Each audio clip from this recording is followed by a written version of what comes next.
So today I want to talk about stitched portraits, and I'm actually going to go through a series of images that I photographed yesterday at a very rainy and windy workshop that I held. Talk through the process behind shooting them and then the very easy way that we can assemble them. And I'll also talk about why I actually like to shoot stitched portraits. So let's go. Okay, so we have this image here, which has been edited, cropped, stitched together, everything. And this isn't actually one photo. This is a series of several photos that were shot in sequence and then merged together. Now, if I go to my grid display and I'm going to select all of the images that made up the initial image. Now, this is the sequence that I photographed. So we start from our clean shot here, which is a fairly contextualized, wide, I would say half body shot landscape orientation, because it gives us lots of information around the subject that we can use to connect it all together. So as I work through the sequence, I'll take my first photo, I'll lock my focus off. So this is taken on an 85mm 1.4 L lens. 3200th of a second, 1.4 ISO 200. I will lock those settings manually. There is nothing going to change based on the camera's decisions. I've got everything set to manual. I take my first shot, I lock my focus. That's very important, which means I switch to manual focus and I don't touch the focus ring, so that we have no movement in the focusing. And then I shoot in sequence, and I'm essentially going to work my way down the subject, across, up, across, and down again, so sort of spiral around them. So let's go through the sequence of images now. So there's our first one, our second one, our third one. I've actually got a duplicate there. I'm probably going to get rid of one of those. And we can see that we work down to the bottom, work our way round.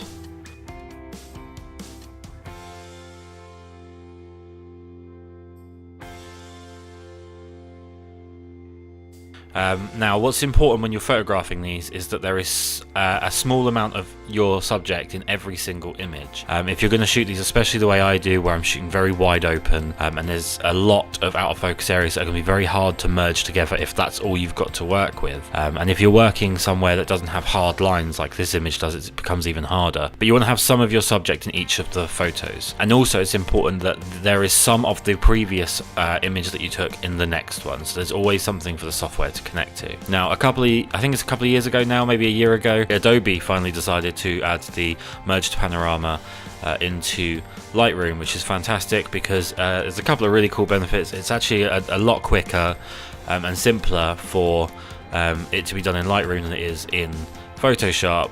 You can do more manually in Photoshop with it, but it's just much nicer to have it in Lightroom. But it also leaves you at the end with a raw file once it's merged, as opposed to Photoshop, which leaves you with a TIFF.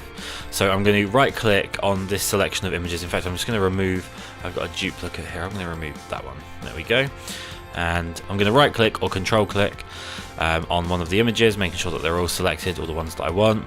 Scroll down to where it says photo merge and come across to panorama. That's going to open up a dialog box. It's a little bit slow because I'm running about 3 different fairly high functioning things at the moment to try and get this video recorded, and I've got some other work going on at the same time. But that'll build a preview for you. Now, over in the right hand top corner, you'll see it says select a projection. I generally find when I'm photographing, especially narrow depth of field, people, or if I use this quite a lot for photographing tables at weddings or rooms at weddings, because then you can get a really nice cinematic depth of field. It's either going to be cylindrical or perspective. Now, in perspective, here we go, we can see that's merged brilliantly. I'm just going to check the lines of my subject and make sure that there's no mis-stitching where it's kind of moved one half over slightly, anything like that. That looks pretty good. Now, just below where it says cylindrical, spherical, perspective, and the boundary warp. The boundary warp, just so you know, is a slider that will basically squeeze and push these edges of the image up. It basically pushes the image up into the corners so that it fills out the frame. It's not particularly great if you've got hard lines.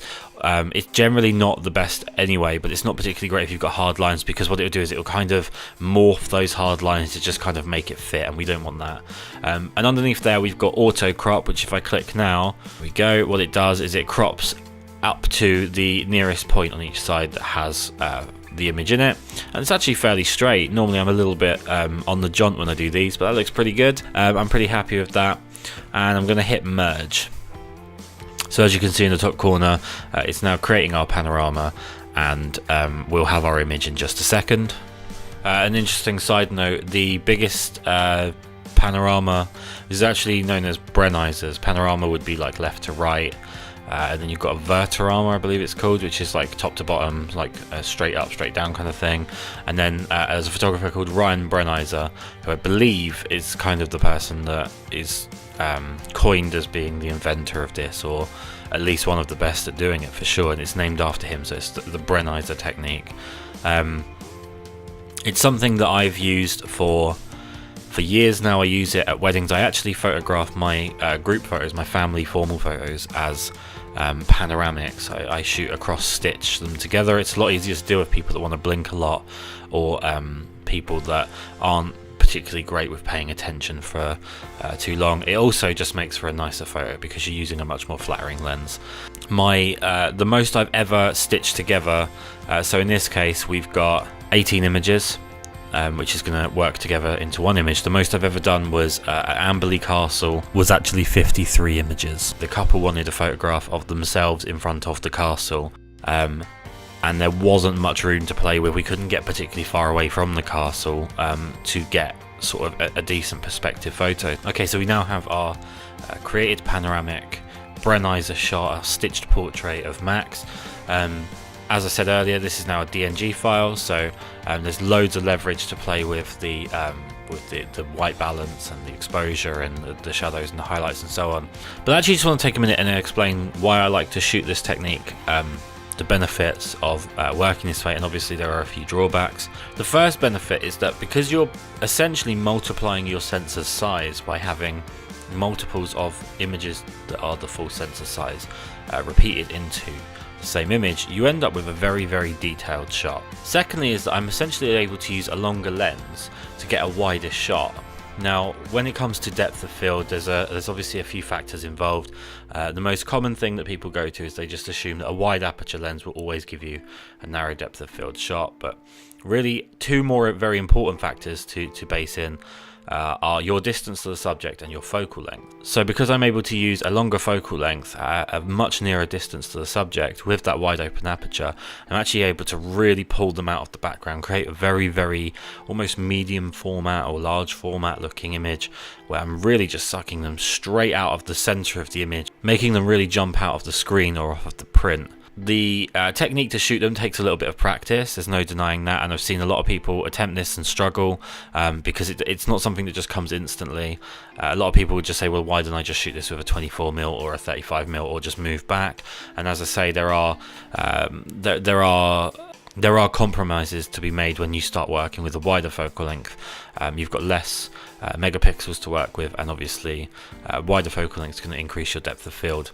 Another real drawback of this is the fact that, especially with weddings, I probably photograph every table in the wedding breakfast room, the group photos, a few photos of the bride and groom. Usually the bride and the groom themselves get their own portrait like this, and I'll even do stitched images of rooms. It means that you're taking a lot of photos, and you'll be using a lot of hard drive space and a lot of card space when you're working that way. For me, it's worth the compromise on that front, but I completely understand that for some people that would be a sort of a massive additional cost, depending on how much they're shooting. But what I'll do is I'll just show you a few examples of stitched images I've shot in the past, and we'll crack on with editing this one as well. In fact, let's do that now. Okay, so I've just applied one of my natural light, actually one of my wedding presets, which is usually a little bit on the bright side, but I actually really like that. That looks really cool.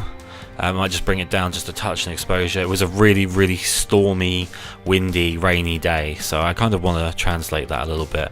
And what you might notice if I just hit the Y button is that the greens over here on the left, and actually the W of the supermarket name up to the top right, the greens have actually gone more towards like a yellowy green as opposed to more of a bluey green. That's just to do with the way that I process colours. If I was shooting somewhere that was more about the greenery, it was like a forest or a wooded area, I like to have those greens really toned down and taken more towards yellow for more of an autumnal look, a little bit warmer but also a bit more autumnal. So if we go back to our main setup, one of the really cool things about shooting stitched portraits is that I can actually rearrange how I want to crop it, and I can go for some unusual crops, or I can go for something I really like. Now, I'm a massive fan of 16:9. If I leave over here, we've got constrain to image, which means I won't be able to include any of the white areas. It's going to keep it within the image that's available. Let's hit that, and there we go. We've got a really cool cinematic looking 16:9. Let's just full screen that for a second. I mean, that's really cool. That's a really nice cinematic looking full body shot. Great context around, but he's really pulled out of the scene.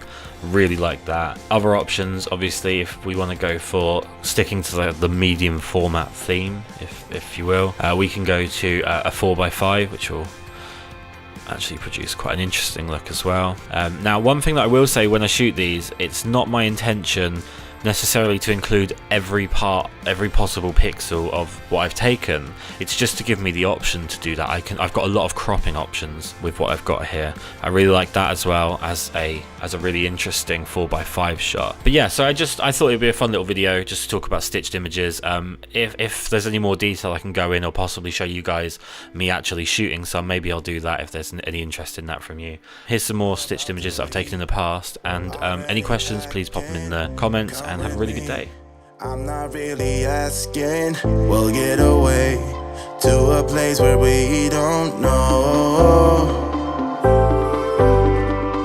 About to see the world in action, what we can be, life with no distractions. We'll get away, this is what we waited for. Take my hand, we'll make it somehow. We can't miss out.